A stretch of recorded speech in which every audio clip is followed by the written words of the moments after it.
Hey everybody, I'm Graham Boyd, Xbox Live's AC Bongos, and one of the things I'm most excited about the Xbox One is this incredible new Xbox One controller. So I came here to the Xbox Design Studio to speak to someone who can tell me all about it. It's Quinton Morris. How are you, Quinton? I'm doing really well. Good. Tell me about your role on the Xbox One controller. So I'm a senior product designer with the Xbox design team, and I was the lead on the Xbox One controller project. Excellent. So just the man to talk to. I want to talk to you about three things, right? Precision, comfort, and realism. Core gamers know there's a lot of different ways you hold the controller. You know, as a first-person shooter guy, I'm really about how fast can I pull this trigger? You know, how fast can I hit this bumper to active reload?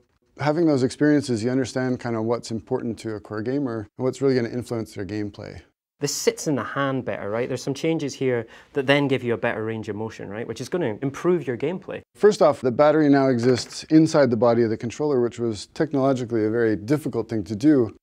You can see this U-shaped PCB is designed to really fit around that battery. And PCB stands for? Printed circuit board. Of course, I knew that. I just wanted to make sure everyone else did. Moving the battery inside really enabled thinning out this section of the body. And doing that opened up the possibility to create this really great grip surface that exists here. So that means that you can now grip it with a lot less effort and grip it into the top of your hand. That leaves this whole thumb joint totally free to access the controls. So you're going to be able to get around the controls way faster than you ever have before. So if you're playing 8-10 hour sessions of whatever game, you'll just be able to play better and focus more on what's happening in the game as opposed to how you're controlling it. Tell us about how the Xbox One controller interacts with Kinect. We've added some IR LEDs to the controller. You just press the bind button on the controller while you're sitting on your couch in view of Kinect, and the controller will just connect. So if I'm playing FIFA with my mates, we're passing the controller around between games, Kinect is automatically going to know that that controller's been passed, who's holding the controller,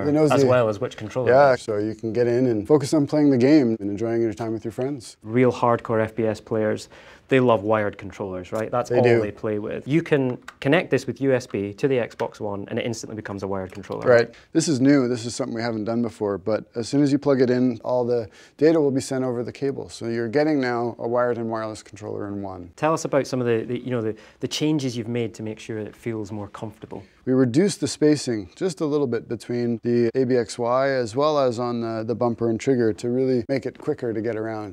Using this controller, without changing the way you game, you'll be a faster, better gamer. And there's changes to the controllers to make your gameplay experience more realistic. The triggers have an exciting new feature we call impulse triggers. They're rumble motors that exist inside of the trigger itself. It offers haptic feedback to the tip of your finger, which is the most sensitive part of your hand.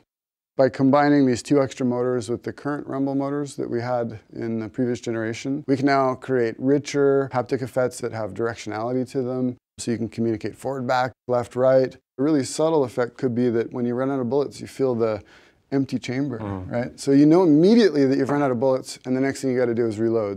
So another big one is the magnetic trigger sensor. We've eliminated all the mechanical parts that used to be in the old controller and replaced it with a mechanical digital sensor. So it means that it's twice as sensitive as it ever was before. So in Forza, when you're trying to feather the gas, you'll have that much more control over that gas pedal. And let's talk about this D-pad as well, because it's pretty significant changes here, right? The pivot point for the D-pad itself had to be as high as possible. By moving that pivot point up, we get really nimble action. We've combined that nimble action with a new type of switch under the D-pad itself. It's got really crisp feedback, so you know immediately once you've pressed it. All right, let's talk about the thumbsticks as well, right? Something that when you're playing games, you're connected to the whole time. The thumbsticks, we made them slightly smaller in diameter. By making them smaller, your thumb's closer to the center. We've maintained the ridge that was so characteristic of the Xbox 360 controller, which is a great feature for pulling back, and added texture to the outside so that when you're pushing, you can get really good grip. So the other improvement that we made was we were able to dramatically reduce the dead zone in the stick itself. By reducing the dead zone, we've increased accuracy and precision dramatically. One of the things I've heard from gamers that I speak to is that they love the Xbox 360 controller so much, right? They're a little bit worried that this is going to be slightly different. We've been working on this for 2 years, and our main goal was to make sure that the Xbox One controller was familiar. And we talk about the 40 improvements, and most of those are fairly small things. When you pick it up, it doesn't feel like a totally different controller. It feels like a better controller.